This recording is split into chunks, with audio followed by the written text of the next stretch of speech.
பொதுவாகவே விதிகளை மீற வேண்டும் என்ற எண்ணம் நமக்கு அதிகம். அதாவது இதை சொல்வது கொஞ்சம் வெக்கமாவும் தான் இருக்கு.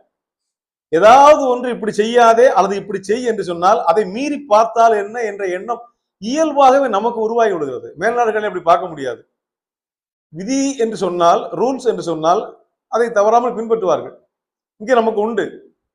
ஒருத்தன் ரயில்வே ஸ்டேஷன்ல வேகமா வந்தான். அங்க ஒரு தொட்டியில எழுதி போட்டிருக்குது, இது குடிநீர் அல்லன்னு எழுதியிருக்கான். பெருசா இது குடிநீர் இல்லை என்று எழுதி போட்டிருக்கு. வந்தவன் தண்ணியை வேகமா அழுது குடிக்கிறான். குடிச்சிட்டு சந்தோஷமா சொல்றான், நான் விதியை மீறி விட்டேன்.